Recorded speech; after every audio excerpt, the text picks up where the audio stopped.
कोल PTI शासकीय आदर्श उच्चतर माध्यमिक विद्यालय चोरहाट जिला सीधी मध्य प्रदेश से ऑनलाइन खेलकूद के बारे में जो आयुक्त महोदय का एक निर्देश प्राप्त है, उस निर्देश का हम पालन करना चाहते हैं। वो अपने बच्चों के बीच में कल हमने वॉलीबॉल के इतिहास के बारे में प्रकाश डाला था। आज बच्चों को हम मौखिक रूप में ही वॉलीबॉल कोर्ट की मार्किंग के बारे में चर्चा करना चाहते हैं, जो इस प्रकार से है। तो बच्चों, हमारी संस्था में जगह तो पर्याप्त है, ज़मीनी तौर से जगह तो पर्याप्त है, परंतु संस्था प्रभारी के द्वारा जो हमको सुविधाएं उपलब्ध होनी चाहिए वो हमें प्राप्त नहीं है। इस तरह से हम मौखिक रूप से ही बच्चों को वॉलीबॉल कोर्ट के बारे में बताना चाहते हैं। तो फर्स्ट नंबर से बात ये है कि मार्किंग ऑफ वॉलीबॉल कोर्ट। तो वॉलीबॉल कोर्ट के लिए किस प्रकार से हम मार्किंग करेंगे उसके बारे में आपको बताना चाहते हैं। तो फर्स्ट नंबर पे ये बात है कि फुल डायगोनल, दूसरा है हाफ डायगोनल, तीसरा है पाइथागोरस विधि। इन विधियों का उपयोग करते हुए हमें अपने वॉलीबॉल कोर्ट का निर्माण कर सकते हैं, यानी कि कोर्ट बना सकते हैं। तो फुल डायगोनल के लिए सबसे ज़रूरी होती है कौन सी बातें? तो पहले हम निर्धारित करते हैं कि किस दिशा की तरफ वॉलीबॉल कोर्ट का निर्माण होना चाहिए। तो वॉलीबॉल कोर्ट के लिए सबसे ज़रूरी है उत्तर और दक्षिण की दिशा होनी चाहिए। इस तरह से हम वॉलीबॉल कोर्ट का निर्माण कर सकते हैं। उसके लिए सबसे महत्वपूर्ण बात है कि जो कोर्ट बनाया जाता है तो कोर्ट की माप जो होती है निश्चित होती है। तो वॉलीबॉल के लिए है कोर्ट का माप है कि 18x9 का।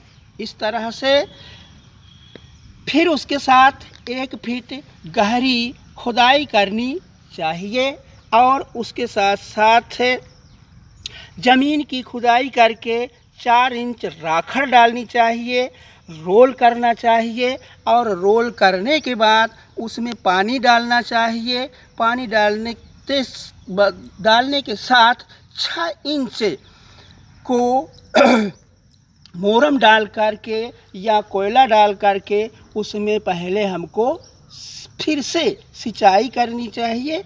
और उसके साथ साथ जो हमारा पोल होगा वॉलीबॉल के लिए, तो वह हमारे कोर्ट से 1 मीटर दूरी यानी कि गैपिंग में मार्किंग की जाएगी।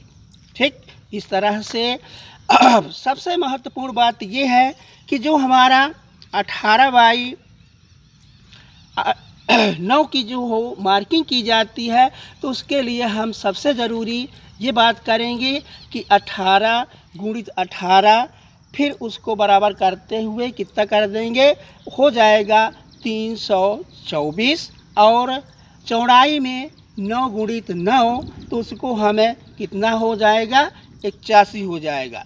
और फिर उसमें पूरा योग हम करेंगे तो हमको दिखेगा 405। 405 में 2 का हम भाग दे देंगे तो फिर कितना निकल आएगा, एक डायगोनल हमको प्राप्त होगा। जो हम डायगोनल डालेंगे तो उसके लिए हमको प्राप्त होगा 20 मीटर 12 सेंटीमीटर। तो इस तरह से हम अपने वॉलीबॉल कोर्ट का निर्माण कर सकते हैं। तो सबसे ज़रूरी है उसमें हम क्या करेंगे कि टेप खोलेंगे। टेप खोलते हुए ए और बी 18 मीटर लंबी टेप खोलेंगे। वो हमारे लिए क्या हो जाएगी, साइड लाइन हो जाएगी। ए बिंदु से ए बिंदु से 20 मीटर 12 सेंटीमीटर लंबा टेप खोलकर डायगोनल लेंगे और एक चाप लगाएंगे। चाप लगाते हुए इसी ए बिंदु से 9 मीटर की एक वर्टिकल चाप लगाएंगे। बिंदु बी से 1 मीटर 12 सेंटीमीटर डायगोनल एक चाप लगाएंगे। इसी बिंदु से 9 मीटर वर्टिकल चाप लगाएंगे। अब हमें प्राप्त होगा ए, सी, बी, डी तथा सी डी बिंदुओं का आपस में मिला देंगे और मिलाने के साथ साथ हमको प्राप्त होगा 18 मीटर लंबा तथा 9 मीटर चौड़ा आयताकार वॉलीबॉल कोर्ट तैयार हो जाएगा। ए, बी तथा सी डी बिंदुओं वाली रेखाओं को साइड लाइन कहा जाएगा। इस तरह से हम मार्किंग करेंगे और ए, सी और बी, डी से 9 मीटर और दोनों बिंदुओं को मिला देने से ई एफ सेंटर लाइन बन जाएगी और ई तथा एफ बिंदुओं से 3-3 मीटर की चाप अंतिम रेखाओं की ओर लगाएंगे तथा दोनों साइड लाइन के बिंदुओं को मिला देने से ए, जी एच तथा आई जे रेखाएं प्राप्त हो जाएंगी और इन्हें अटैक लाइन हम कह सकते हैं।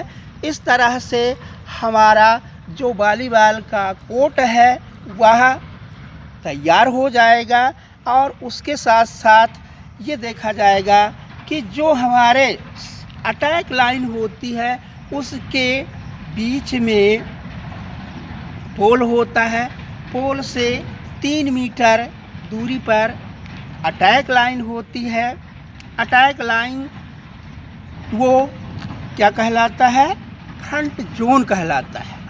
और उसके पीछे वाला जो भाग 6 मीटर का होता है वो क्या होता है? बैक जोन कहलाता है। इस तरह से हम वॉलीबॉल कोर्ट का निर्माण कर सकते हैं और उसके साथ साथ जो हमारा पोल होता है 255 सेंटीमीटर का होता है। नेट की जो ऊंचाई होती है वह पुरुषों के लिए 243 सेंटीमीटर होती है और महिलाओं के लिए होती है 224 सेंटीमीटर होती है और 14 वर्ष से कम बालक बालिकाओं के लिए 2 मीटर 10 सेंटीमीटर का हमारा क्या होता है? यानी कि नेट की ऊंचाई होती है ज़मीन से। ठीक, इस तरह से हम वॉलीबॉल के कोर्ट के बारे में और आगे दिन भी चर्चा कर सकते हैं। इस तरह से बच्चों के बीच में जो कुछ भी त्रुटियां महसूस होती हैं वो हमसे चर्चा कर सकते हैं।